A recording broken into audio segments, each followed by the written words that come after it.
वालेकुम सलाम जी। भाई साहब की हाल ठीक ठाक हो? अल्लाह का शुक्र है भाई। भाई साहब गंदम बारे काफी ज्यादा ਜ਼ਿਮੀਂਦਾਰ ਪਰੇਸ਼ਾਨ ਨੇ। ਕੁਝ ਕੱਲ ਦਾ ਨੋਟੀਫਿਕੇਸ਼ਨ ਮਾਰਕੀਟ ਦੇ ਵਿੱਚ ਚੱਲਣ ਡਿਆ ਸੋਸ਼ਲ ਮੀਡੀਆ ਤੇ ਕੀ ਕਹਿਣਾ ਚਾਹੋਗੇ ਇਹਦੇ ਬਾਰੇ? ਪਹਿਲੀ ਗੱਲ ਤਾਂ ਇਹ ਹੈ ਕਿ ਜਿਹੜਾ ਉਹ ਨੋਟੀਫਿਕੇਸ਼ਨ ਫਿਰ ਰਿਹਾ ਉਹ ਫੇਕ ਹੈ, ਸਾਡੇ ਵਾਸਤੇ ਫੇਕ ਹੈ। ਗਵਰਨਮੈਂਟ ਵਾਸਤੇ ਠੀਕ ਹੈ ਲੇਕਿਨ ਸਾਡੇ ਵਾਸਤੇ ਫੇਕ। ਉਹਦੀ ਵਜ੍ਹਾ ਹੈ ਕਿ ਉਹ ਗਵਰਨਮੈਂਟ ਨੇ ਜਿਹੜੀ ਕਣਕ ਉਹਨਾਂ ਦੇ ਗੋਦਾਮਾਂ 'ਚ ਪਈ ਹੈ ਉਹ ਉਹਦਾ ਹੈ। ਮਿੱਲਾਂ ਨੂੰ ਜਿਹੜਾ ਗੰਨਾ ਆਪਣੇ ਦੇਣੀ ਹੈ ਨਾ, ਕਣਕ ਦੇਣੀ ਹੈ ਨਾ ਮਿੱਲਾਂ ਨੂੰ, ਇਹ ਉਹਦਾ ਹੈ ਕਿ ਉਹਨਾਂ ਨੇ 2900 ਰੁਪਏ ਨੂੰ ਰੇਟ ਤੇ ਕਣਕ ਦੇਣੀ ਹੈ ਉਹਨਾਂ ਨੂੰ। ਜਿਹੜੀ ਹੈ ਨਾ ਸਾਡੀ ਕਣਕ, ਇਹ ਹੈ ਯਤੀਮ ਜਊਆਂ ਦੀ ਕਣਕ। ਇਹ ਕਣਕ ਐਵੇਂ ਕਿਵੇਂ ਜੀ ਜਾਣੀ ਹੈ। ਇਸ ਕਣਕ ਦਾ ਫਿਲਹਾਲ ਹਜੇ ਤਾਂ ਮੇਰਾ ਖਿਆਲ ਵਜ਼ੀਰ ਆਲਾ ਸਾਹਿਬ ਪਤਾ ਨਹੀਂ ਆ ਗਏ ਹੈ ਕਿ ਨਹੀਂ ਆਏ। ਉਹ ਕੋਈ ਕਮੇਟੀ ਬਣਾਉਣਗੇ, ਫਿਰ ਉਹ ਬੈਠੂਗੀ, ਫਿਰ ਕੋਈ ਕਣਕ ਦੇ ਬਾਰੇ ਧਿਆਨ ਹੋਊਗਾ ਵੀ ਇਹ ਕੀ ਕਰਨਾ ਕਣਕ ਨੂੰ। ਲੇਕਿਨ ਮੈਨੂੰ ਅੰਦਾਜ਼ਾ ਇਹ ਹੈ ਵੀ ਕਣਕ ਜਿਹੜੀ ਹੈ ਉਹ ਜ਼ਿਮੀਂਦਾਰਾਂ ਕੋਲੇ ਰਹੂਗੀ। ਅੱਛਾ ਜੀ। ਕਿ ਆਪਣੇ ਇਹ ਉੱਥੇ ਬੋਰੀਆਂ ਬਾਰੀਆਂ ਬਣਾ ਲੈਣ ਜੋ ਵੀ ਕਰਨਾ, ਜਾਂ ਉਹ ਕੋਈ ਆਹ ਜਿਹੜਾ ਹੈਗਾ ਇਸ ਮੁਲਕ ਦੇ ਵਿੱਚ ਮਾਫੀਆ ਥੋੜਾ ਜਿਹਾ ਉਹ ਖਰੀਦੂਗਾ ਇਹਨੂੰ, ਬਾਕੀ ਹੋਰ ਕੁਝ ਨਹੀਂ। ਭਾਈ ਸਾਹਿਬ ਵਜ਼ੀਰ ਆਲਾ ਪੰਜਾਬ ਮਰੀਮ ਨਵਾਜ਼ ਸਾਹਿਬਾ ਨੇ ਵੀ ਕਿਹਾ ਸੀ ਕਿ ਯਕੀਨ ਤਾਂ ਨਹੀਂ ਕਰਾਈ ਜ਼ਿਮੀਂਦਾਰ ਨੂੰ ਵੀ ਗੰਦਮ ਕਾਸ਼ਤ ਕਰੋ, ਮੁਨਾਫਾ ਮੈਂ ਆਪਕੋ ਲੇਕਰ ਦੂੰਗੀ। ਇਸ ਉਮੀਦ ਤੇ ਜ਼ਿਮੀਂਦਾਰ ਨੇ ਗੰਦਮ ਕਾਸ਼ਤ ਕੀਤੀ ਹੈ। ਆਹ ਜਿਹੜੀ ਕਣਕ ਖੜੀ ਹੈ ਨਾ, ਜੀ ਜੀ, ਇਹ ਕਮਾਦ ਵੱਢ ਕੇ ਲੱਗੀ ਹੈ। ਹਾਂ ਇੰਜੀ ਗੱਲ। ਇਹਨਾਂ ਨੇ ਐਡਵਾਂਸ ਕਮਾਦ ਮਗਰੋਂ ਲਾ ਲੂ ਕੇ ਨਾ ਤੇ ਇਹਨਾਂ ਵਿਚਾਰਿਆਂ ਨੇ ਕਣਕ ਬੀਜੀ। ਇਹ ਨੰਬਰਦਾਰਾਂ ਦੀ ਕਣਕ ਹੈ ਤੇ ਤੂੰ ਦੇਖ ਲੈ ਵੀ ਕਣਕ ਅਗਲੇ 10-15 ਦਿਨਾਂ ਦੀ ਕਣਕ ਆਈ ਲੈ ਆਈ ਹੈ ਜੀ। ਉਹਦੀ ਕੀ ਵਜ੍ਹਾ ਹੈ? ਲੋਕਾਂ ਨੇ ਯਕੀਨ ਕੀਤਾ ਤੇ ਫੇਰ ਹੀ ਇਹ ਜਿਹੜਾ ਨਾ ਕਣਕ ਬਿਜਾਈ ਹੋਈ ਹੈ। ਹੁਣ ਤੁਸੀਂ ਜਿੱਧਰ ਨੂੰ ਵੀ ਜਾਓਗੇ ਉਸੇ ਬੰਨੇ ਕਣਕ ਦੀ ਬਿਜਾਈ ਹੋਈ ਹੋਏਗੀ ਮਰਬਿਆਂ ਦੇ ਹਿਸਾਬ ਤੇ। ਇੱਥੇ ਤੂੰ ਜਿੱਧਰ ਨੂੰ ਵੀ ਤੂੰ ਕੈਮਰਾ ਮਾਰੇਗਾ ਨਾ, ਤੂੰ ਹੁਣ ਜਦੋਂ ਇੱਥੋਂ ਜਾਵੇਂ ਤੂੰ ਆਲੇ ਦੁਆਲੇ ਦੇਖਦਾ ਤੁਰਿਆ ਜਾਈਂ, ਤੈਨੂੰ ਕਿਤੇ ਕੋਈ ਫਸਲ ਹੋਰ ਨਜ਼ਰ ਨਹੀਂ ਆਊਗੀ। ਠੀਕ ਹੈ ਜੀ। ਲੋਕਾਂ ਨੇ ਸਰੋਂ ਵੀ ਨਹੀਂ ਬੀਜੀ ਯਾਰ ਕੀ। ਠੀਕ ਹੈ ਜੀ। ਕਿ ਇਹਨਾਂ ਨੇ ਜਨਾਬ ਉਹ ਟਰੈਕਟਰ ਦਾ ਲਾਲਚ ਦਿੱਤਾ ਜੀ, ਜਿਹਦੀ ਮਰੱਬਾ ਕਣਕ ਹੋਊਗੀ ਉਹਨੂੰ ਟਰੈਕਟਰ ਮਿਲੇਗਾ। ਹੁਣ ਜਨਾਬ ਉਹ ਮੇਰਾ ਖਿਆਲ ਪਿਛਲੇ ਦਿਨਾਂ 'ਚ ਫਾਰਮ ਵੀ ਫਿਰਦਾ ਰਿਹਾ ਕਿ ਜਿਹੜਾ ਮੁਕਾਬਲੇ 'ਚ ਪਹਿਲੇ ਨੰਬਰ ਤੇ ਆਏਗਾ ਉਹਨੂੰ ਟਰੈਕਟਰ ਮਿਲੇਗਾ। ਹੁਣ ਮੇਰਾ ਖਿਆਲ ਉਸ ਗੱਲ ਤੋਂ ਹੀ ਖਰੇ ਭੱਜੂਗਾ ਮਰੱਬੇ ਵਾਲੀ ਤੋਂ ਵੀ, ਕਿਉਂ ਲੋਕਾਂ ਨੇ 40-40 50-50 ਕਿੱਲੇ ਕਣਕ ਬੀਜੀ। ਹੁਣ ਜੇ ਇੱਕ ਬੰਦੇ ਨੇ 50 ਕਿੱਲੇ ਕਣਕ ਬਣੀ ਉਹ 2 ਟਰੈਕਟਰ ਬਣਦੇ ਨਾ, ਉਹਨੂੰ ਦਿਓ ਨਾ 2 ਟਰੈਕਟਰ। ਲਿਹਾਜ਼ਾ ਗਵਰਨਮੈਂਟ ਨੂੰ ਚਾਹੀਦਾ ਹੈ, ਗਵਰਨਮੈਂਟ ਇਹ ਨਹੀਂ ਮੈਂ ਕਹਿ ਰਿਹਾ ਵੀ ਗਵਰਨਮੈਂਟ ਮਾੜੇ ਕੰਮ ਕਰ ਰਹੀ, ਗਵਰਨਮੈਂਟ ਅੱਛੇ ਕੰਮ ਕਰ ਰਹੀ। ਜੀ ਜੀ। ਮਿਸਾਲ ਦੇ ਤੌਰ ਤੇ ਜ਼ਿਮੀਂਦਾਰਾਂ ਵਾਸਤੇ ਉਹਨੇ ਟਰੈਕਟਰ ਸਕੀਮ ਕੱਢੀ, ਇਸੇ ਤਰੀਕੇ ਨਾਲ ਲੇਜ਼ਰ ਕਰਾਇਆ, ਰੂਟਾ ਵਾਟਰ, ਕਾਫੀ ਸਾਰੀਆਂ ਚੀਜ਼ਾਂ ਜਿਹੜੀਆਂ ਉਹ ਗਵਰਨਮੈਂਟ ਦੇ ਰਹੀ ਹੈ। ਅੱਛੇ ਕੰਮ ਹੈ। ਲੇਕਿਨ ਇਸ ਤਰ੍ਹਾਂ ਨਹੀਂ ਹੈ। ਕੁਝ ਖੁਦਾ ਵਾਸਤੇ ਇੰਡੀਆ ਦਾ ਪਲਾਨ ਲੈ ਕੇ ਆਓ, ਉੱਥੇ ਆਪਣਾ ਇੱਕ ਵਫਦ ਭੇਜੋ ਇੰਡੀਆ ਦੇ ਅੰਦਰ ਕਿ ਉਹ ਕਿਸ ਤਰੀਕੇ ਦੇ ਨਾਲ ਲੋਕਾਂ ਨੂੰ ਸਬਸਿਡੀ ਦਿੰਦੇ ਆ ਤੇ ਸਮਾਨ ਦਿੰਦੇ ਆ। ਦੂਸਰੇ ਨੰਬਰ ਤੇ ਕਮ ਸੋ ਕਮ 5 ਸਾਲ ਵਾਸਤੇ ਪਾਬੰਦੀ ਲਾ ਦਿਓ ਕਿ 5 ਸਾਲ ਜਿਹੜੀ ਗਵਰਨਮੈਂਟ ਚੀਜ਼ ਦੇਊਗੀ ਨਾ ਉਹ ਵਿਕੂਗੀ ਨਹੀਂ। ਅੱਛਾ, ਬਿਲਕੁਲ ਸਹੀ ਗੱਲ। ਮੇਰੀ ਗੱਲ ਸਮਝੋ। ਉਹਦੇ 'ਚ ਸਾਨੂੰ ਨਵੀਦ ਵਰਗਿਆਂ ਨੂੰ, ਭਾਈ ਰਿਆਜ਼ ਵਰਗਿਆਂ ਨੂੰ ਨੁਕਸਾਨ ਹੋ ਰਿਹਾ। ਠੀਕ ਹੈ ਜੀ।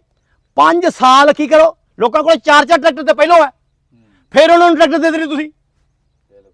ਠੀਕ ਹੈ ਜੀ। ਘੱਟ ਤੋਂ ਘੱਟ 5 ਸਾਲ ਵਾਸਤੇ ਕੀ ਕਰੋ, ਉੱਤੇ ਪਾਬੰਦੀ ਲਾ ਦਿਓ ਭਾਈ ਤੇਰੇ ਖਿਲਾਫ ਭਾਈ ਪਰਚਾ ਹੋ ਜਾਣਾ ਜੇ ਤੂੰ ਟਰੈਕਟਰ ਵੇਚਿਆ ਤਾਂ। ਇਹ ਉਹਨਾਂ ਨੇ ਲਾਈ ਹੈ ਪਾਬੰਦੀ ਜੀ? ਕੋਈ ਨਹੀਂ ਪਾਬੰਦੀ, ਕਾਹਦੀ ਪਾਬੰਦੀ? ਉਹ ਛੱਡ, ਮੈਨੂੰ ਪਤਾ ਹੈ, ਉਹ ਮੈਨੂੰ ਪਤਾ ਹੈ। ਜੀ ਜੀ। ਟਰੈਕਟਰ ਗਾਂ ਚਲਾ ਗਿਆ, ਕੀ ਕਹਿਣਾ ਯਾਰ, ਮੈਂ ਨਾ ਫੜਾ ਇਹੋ ਜਿਹੀਆਂ ਗੱਲਾਂ ਨਾ ਫੜ। ਮੈਂ ਜ਼ਿਮੀਂਦਾਰਾਂ ਦੇ ਖਿਲਾਫ ਨਹੀਂ ਬੋਲਦਾ, ਜ਼ਿਮੀਂਦਾਰਾਂ ਦੇ ਹੱਕ 'ਚ ਬੋਲਦਾ। ਠੀਕ ਹੈ ਜੀ। ਲੇਕਿਨ ਕੁਛ ਚੀਜ਼ਾਂ ਦੇ ਉੱਤੇ ਮੈਨੂੰ ਇਖਤਲਾਫ ਹੈ। ਇਸ ਤਰ੍ਹਾਂ ਨਹੀਂ ਹੈ। ਇੰਡੀਆ ਦੇ ਅੰਦਰ ਕੀ ਕਰਦਾ, ਮੈਨੂੰ ਹੱਲਾਂ ਦੀ ਜ਼ਰੂਰਤ ਹੈ ਤੇ ਮੈਂ ਜਾਣਾ ਡਿਸਟ੍ਰਿਕਟ ਆਫਿਸ ਦੇ ਵਿੱਚ, ਉੱਥੇ ਡੀਸੀ ਆਫਿਸ ਦੇ ਵਿੱਚ ਉਹਨੇ ਇੱਕ ਦਫ਼ਤਰ ਬਣਾਇਆ ਛੋਟਾ ਜਿਹਾ, ਉੱਥੇ ਜਨਾਬ ਬ੍ਰਾਂਚ ਹੈ, ਉੱਥੇ ਤੁਸੀਂ ਬ੍ਰਾਂਚ ਜਾਣਾ। ਮੈਂ ਉਹਨਾਂ ਨੂੰ ਕਹਿਣਾ ਜੀ ਆ ਮੇਰਾ ਸ਼ਨਾਖਤੀ ਕਾਰਡ ਹੈ, ਮੈਨੂੰ ਹੱਲਾਂ ਚਾਹੀਦੀ ਹੈ। ਉਹ ਮੈਨੂੰ ਕਹਿੰਦੇ ਜੀ ਠੀਕ ਹੈ, ਕਿੰਨੇ ਕਿੱਲੇ ਜ਼ਮੀਨ ਹੈ ਤੇਰੇ ਕੋਲ? ਮੈਂ ਉਹਨੂੰ ਕਹਿੰਦਾ ਜੀ ਮੇਰੇ ਕੋਲ ਆਹ ਫਰਜ਼ ਹੈਗੀ ਹੈ। ਉਹਨਾਂ ਨੂੰ ਮੈਂ ਫਰਜ਼ ਦੇਣੀ ਹੈ। ਉਹਨਾਂ ਨੇ ਜਨਾਬ ਮੇਰੀ ਲਿਖਤ ਪੜ੍ਹਤ ਖਾਰੀ ਕਰਨੀ ਹੈ।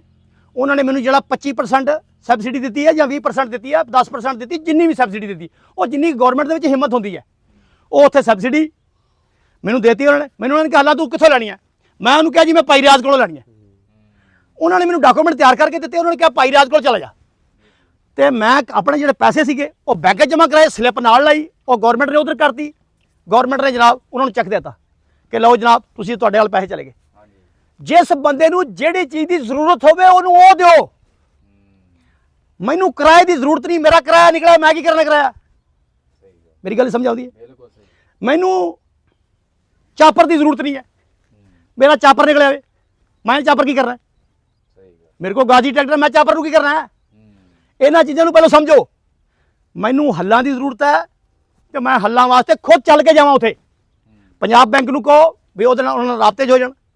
ਪੰਜਾਬ ਬੈਂਕ ਹੀ ਕਰਜ਼ਾ ਦਿੰਦਾ, ਸਾਰਾ ਕੁਝ ਕਰਦਾ, ਠੀਕ ਹੈ ਜੀ। ਮੈਨੂੰ ਕੋਈ ਟਾਈਮ ਦੇ ਦੇਣ, ਜੇ ਇਹ ਪਾਲਿਸੀ ਨਹੀਂ ਲੈਣਾ ਚਾਹੁੰਦੇ ਮੇਰੀ ਦਰਖਾਸਤ ਦੀ ਪਾਲਿਸੀ ਦੇ ਦੇਣ, ਠੀਕ ਹੈ ਜੀ, ਕਿ ਮੈਨੂੰ ਹੱਲਾਂ ਦੀ ਜ਼ਰੂਰਤ ਹੈ ਜੀ, ਮੈਨੂੰ ਕਿਰਾਏ ਦੀ ਜ਼ਰੂਰਤ ਹੈ, ਮੈਨੂੰ ਰੋਟਾਵਾਟਰ ਦੀ ਜ਼ਰੂਰਤ ਹੈ, ਮੈਨੂੰ 25% ਦੇਣ, ਮੈਨੂੰ 10% ਦੇਣ, ਮੈਨੂੰ 20% ਦੇਣ, ਜਿੰਨੀ ਵੀ ਉਹ ਸਬਸਿਡੀ ਦੇਣਾ ਚਾਹੁੰਦੇ। ਇੰਡੀਆ ਦੇ ਵਿੱਚ ਕੀ ਹੈ, ਇੰਡੀਆ 'ਚ 24 ਘੰਟਿਆਂ ਦੇ ਵਿੱਚ ਅਗਲੇ ਨੂੰ ਚੀਜ਼ ਮਿਲ ਜਾਂਦੀ।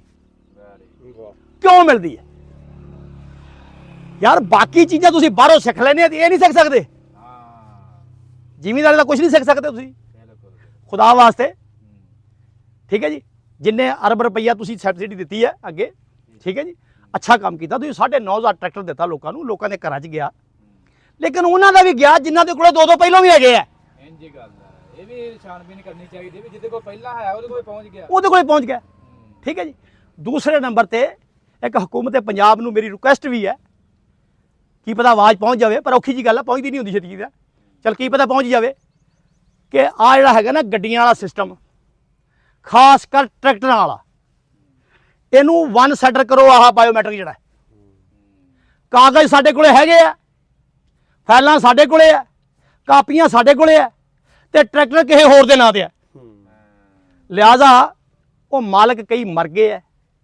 ਬਰਾਏ ਮਿਹਰਬਾਨੀ ਕਰਕੇ ਕੀ ਕਰੋ, ਇਹਨੂੰ ਬਾਇਓਮੈਟ੍ਰਿਕ ਨੂੰ ਖਤਮ ਕਰੋ। ਉਸ ਬੰਦੇ ਦੀ ਬਾਇਓਮੈਟ੍ਰਿਕ ਲਓ ਜਿਸ ਬੰਦੇ ਕੋਲੇ ਪੂਰੇ ਡਾਕੂਮੈਂਟ ਹੈ, ਠੀਕ ਹੈ ਜੀ। ਤੇ ਖੁਦਾ ਵਾਸਤੇ ਥੋੜਾ ਜਿਹਾ ਇਸ ਬੰਨੇ ਵੀ ਧਿਆਨ ਕਰੋ।